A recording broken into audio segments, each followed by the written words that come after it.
The Grand Ballroom at the Ritz-Carlton buzzed with celebration. Crystal chandeliers sparkled above tables draped in white linen, while waiters circulated with endless champagne. The banner across the stage read, "Happy Retirement, Richard Bennett, 35 years of excellence at Bennett Global." The irony of my father's retirement party being held at the hotel I secretly owned wasn't lost on me. I stood near the back watching my father hold court at the main table. At 65 he still commanded attention in his bespoke suit, silver hair perfectly coiffed, gesture practiced and authoritative. The company he'd helped build into a Fortune 500 giant had been his entire life, and his greatest disappointment was that I hadn't followed his prescribed path within it. "Sarah." My mother's voice cut through my thoughts. "Come sit with the family. Stop hiding in the corners like a waitress." I smoothed down my simple black dress Dior, though they'd never recognize it, and made my way to the family table. My sister Jessica, the successful one, sat in her usual place of honor beside Dad. "Look who finally decided to join us," Jessica smirked, adjusting her ostentatious diamond necklace. "Done networking with the service staff?" If she only knew I'd been speaking with the hotel manager about the property's latest acquisition numbers. But I just smiled and took my seat. "Sarah," Dad began in his lecture voice, "I saw on LinkedIn that you left another job. What is this, the fifth one in 3 years?" "Fourth," I corrected quietly. He had no idea that each job had been a company I'd built and sold for millions. "Well, at least Jessica is making the family proud," Mom said, patting Jessica's hand. "Senior VP of Operations at only 32. And she did it the right way, working her way up through proper channels." Jessica preened. "Actually, they're announcing another promotion next week. I'll be taking over Dad's division." "That's wonderful, sweetheart." Mom beamed. "You see, Sarah? That's what happens when you stick with one company and follow the traditional path." I sipped my champagne, thinking about the board meeting I'd led yesterday.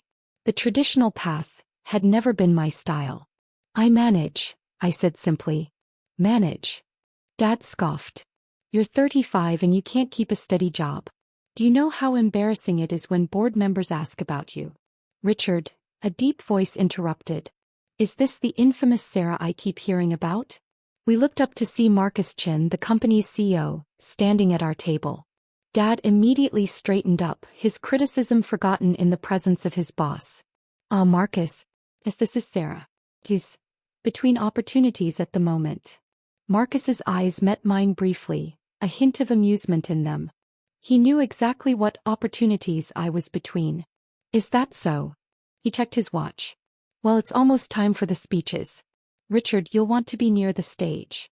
Dad stood straightening his tie. "Of course. Jessica, come with me. As the next division head, you should be up there too." As they walked away, I heard him continuing, "She couldn't even keep a job. Thank God Jessica followed my example." Marcus lingered at the table. "Everything's in place," he said quietly. "The board members are ready. The press release goes out at 9. I nodded.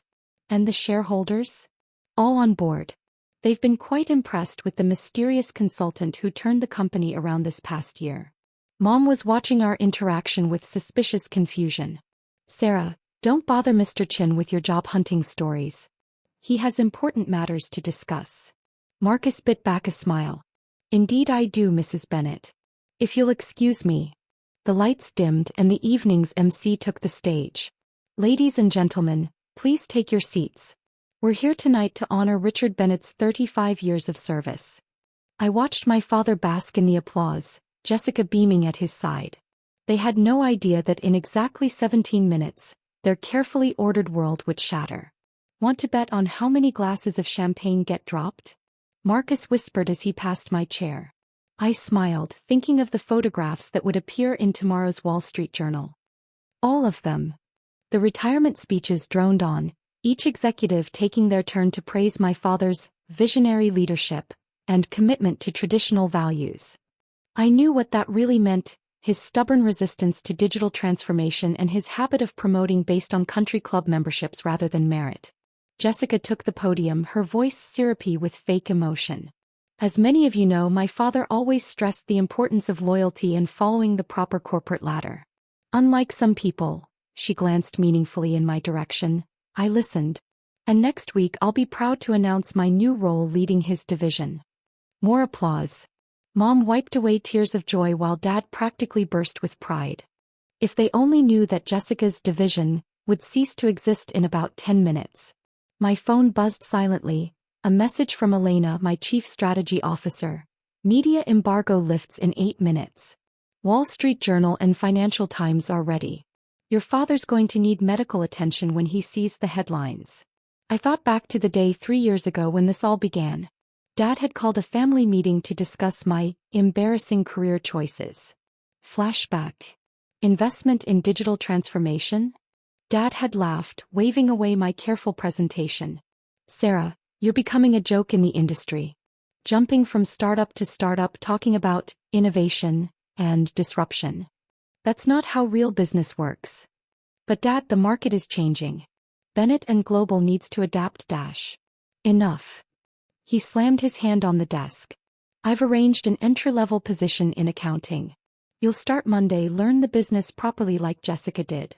I already know the business, I tried to explain. My last company. Your last failure, you mean? Jessica had interjected. The one you sold and won't tell us about? I hadn't told them because the NDA from the $200 million acquisition was still in effect. Not that they'd have believed me anyway. Monday 9 a.m., Dad had said firmly. That's your last chance to be part of this family's legacy. I hadn't shown up. Instead, I'd called Marcus Chin directly, using connections they never knew I had, and pitched my comprehensive plan to modernize Bennett Global. Marcus, unlike my father, had recognized the potential immediately. Within a week, I'd been hired as a shadow consultant, working under a different name, given full access to restructure the company's digital infrastructure. While Dad bragged about Jessica's minor promotions at family dinners, I was quietly revolutionizing his company's entire business model. While Jessica took credit for improvements my team implemented, I was buying shares through holding companies and shell corporations. Present. The MC's voice pulled me back to the present. And now, please welcome our CEO Marcus Chin for a special announcement. Dad sat up straighter, probably expecting more praise. Jessica adjusted her hair, likely assuming her promotion would be announced early. Marcus took the stage, his expression carefully neutral. Good evening, everyone. We're here tonight not just to celebrate Richard Bennett's past contributions, but to announce Bennett Global's future. My father nodded approvingly. Standard corporate speak. As you know, over the past year, our company has undergone a remarkable transformation. Our digital initiatives have increased revenue by 300%. Our international presence has quadrupled. Our stock price has reached historic highs. More nodding. Dad had fought against every one of those changes, but was happy to take credit now that they'd succeeded. This success, Marcus continued, is largely due to the vision of one person. Someone who saw where we needed to go and had the courage to take us there. Someone who understood that true leadership isn't about titles or traditions, but about innovation and results. Jessica sat up straighter, probably thinking he meant her. Ladies and gentlemen, Marcus paused, looking at his watch. The time was perfect. Please join me in welcoming Bennett Global's new Chief Executive Officer. Dad started to stand, ready to congratulate Jessica. Sarah Bennett. The silence was absolute. Then came the sound of shattering glass as multiple champagne flutes hit the floor. I stood, smoothing my dress, and walked toward the stage. Each click of my heels on the marble floor echoed in the stunned silence. Out of the corner of my eye, I saw phones lighting up as the press release hit the wire. This is ridiculous. Dad had found his voice. Sarah doesn't even work here. Actually, Richard, Marcus smiled. Sarah has been working here for the past year as Elena Stone, our chief innovation consultant. The digital transformation you've been taking credit for? That was all her. Jessica jumped up. But my promotion will not be happening, I said, reaching the podium.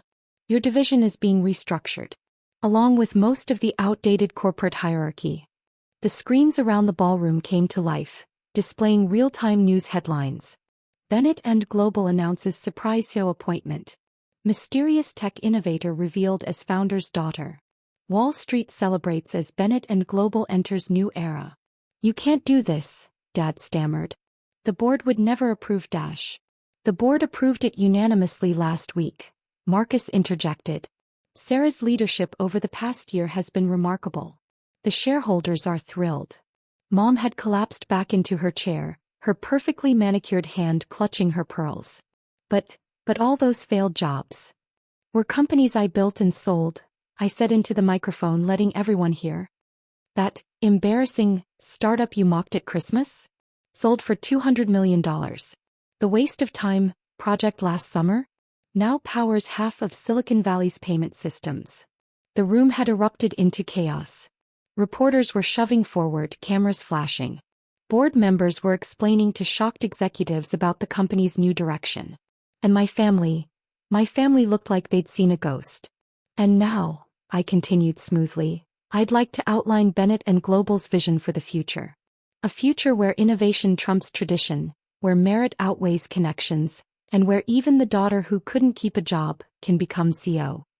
As I began my presentation, watching my father's face cycle through shades of red and purple, I caught Marcus trying not to laugh. I'd been right, every single champagne glass had been dropped.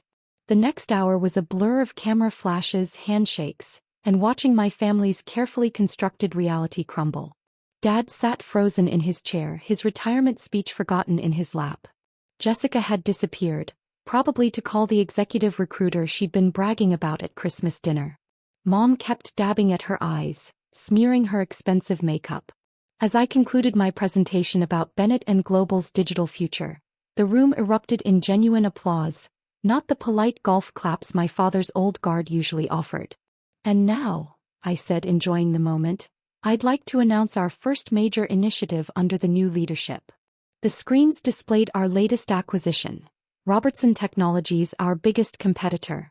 Effective immediately, Bennett and Global will merge with Robertson Tech, creating the largest digital transformation consultancy in the world. I paused, letting that sink in. And yes, Dad, that's what I was doing during my embarrassing job hopping last spring, negotiating the merger you said would never happen.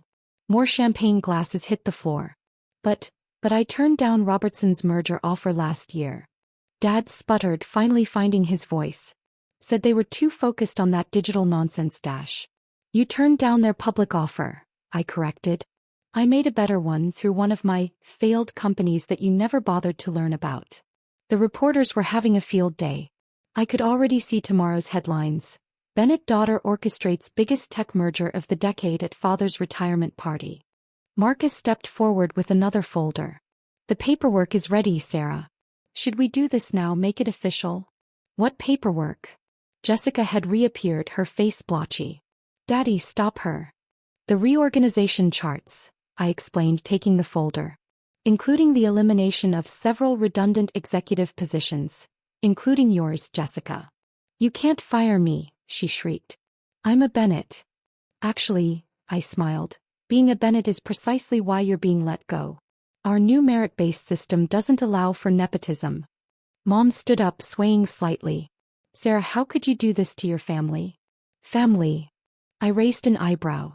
Was it family when you mocked every business I built? When you called me a disappointment at every holiday? When you told the entire country club I was, unfortunately, unstable, because I wouldn't follow Dad's outdated career advice? The room had gone silent again, watching the drama unfold. I gave you a chance, Dad said, his voice dangerous and low. A proper job, a proper path dash. No, Dad. You gave me an ultimatum. Follow your rules or be a failure. I gestured to the screens showing our soaring stock price. I chose to be a failure. How's that working out? Jessica was frantically scrolling through her phone. This can't be happening. The company bylaws dash. Were changed last month, Marcus interrupted. When Sarah's holding companies acquired controlling interest in Bennett and Global. That got Dad's attention. What holdings? Stone Innovations. Phoenix Digital. Quantum Solutions. I named the companies I'd built and used to quietly buy shares. All those failed startups you laughed at? They own 51% of Bennett and Global now. More phones lighting up. More cameras flashing. More champagne glasses shattering. And now, I continued, let's discuss the real reason for tonight's party. Dad, in honor of your retirement, I've prepared a special package. Elena appeared with another folder. Inside was a comprehensive breakdown of every mistake, every missed opportunity, and every instance of nepotism that had cost the company millions under my father's leadership. Your retirement is effective immediately, I said clearly. Your corner office will be converted into our new innovation lab. Your country club membership, unfortunately, won't be renewed by the company. You can't do this to me, he roared. I built this company. No, grandfather built it. You inherited it. And nearly ran it into the ground with your refusal to adapt. I smiled. Fortunately, your disappointing daughter saved it. The security team I'd quietly positioned around the room stepped forward. Not that they'd be needed, Dad's power was already gone, evaporating like champagne bubbles in all those dropped glasses. Mrs. Bennett, Elena approached the podium. The press is requesting interviews about your journey from failed entrepreneur to CEO. Shall I set up a media tour? Yes, I said, watching my family's faces. And make sure to include that lovely photo of last Christmas, when they all refused to sit at my table because I was embarrassing the family name. Jessica made a small choking sound. Oh, and Jessica? I added. The Mercedes you're driving? The one charged to the company account? Please have it returned to the garage by morning. Your severance package will include information about local public transportation. The next few hours were a whirlwind of handshakes, congratulations, and watching my family slink out of the party they'd planned to dominate. Dad left without a word, his retirement speech crumpled in his fist. Mom followed, trying to maintain dignity despite her mascara-streaked face. Jessica was last, already on the phone with her lawyer, who, unfortunately for her, worked for me now. As the ballroom cleared out, Marcus joined me at the window. Below, we could see my family huddled by their soon-to-be repossessed luxury cars, probably trying to figure out what had just happened. That went well, he said mildly. Though I think we'll need to restock the champagne flutes. I laughed, watching Dad try to use his now deactivated company credit card at the valet stand. Send the bill to my failed consulting firm.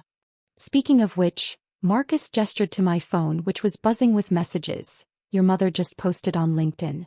Something about being proud of her daughter's unexpected success and always believing in you. Really? I checked the timestamp. That's impressive. She managed to rewrite history in under an hour. Elena appeared with my schedule for tomorrow. The movers will be ready at 9 a.m. to clear out the executive offices. Also, Jessica's assistant just quit and would like to interview for a real position.